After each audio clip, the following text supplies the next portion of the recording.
तहसील रैवंड जनाब अमदाद हुसैन उर्फ दादू शाह का शुक्रगुजार हाँ कि उन्हें मजीद इज्जत अफजाई की सारे दोस्तों की मुशावरत के नाल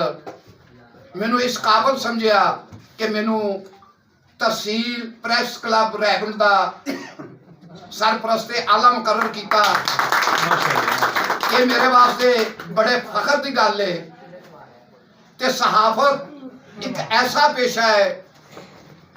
कि जेड़ा मजलूम की आवाज़ बनता है और इंशाअल्लाह ये जेड़ा प्रैस क्लब तहसील रैवंड है ये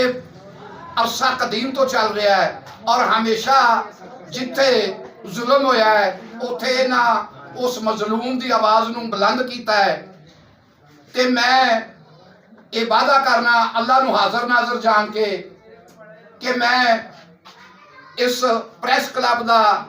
सरपरस्ते आला मुकर्रर होया वां ते मैं जानी और माली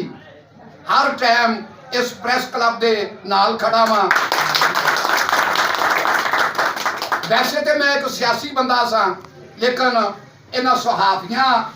इन्हां बुजुर्गों के दोस्तों की मेहरबानी है कि इन्हां सानू इस काबिल समझिया है और इंशाअल्लाह ये प्रैस क्लब के नौ मुंतखब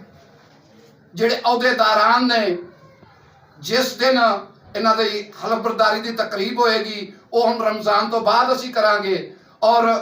उम्मीद है इंशाअल्लाह कि गवर्नर पंजाब आन के इस हलफबरदारी की तकरीब में तारक सईद चाचा तारक सईद चाचा जिंदाबाद दादू शाह जिंदाबाद दादू शाह जिंदाबाद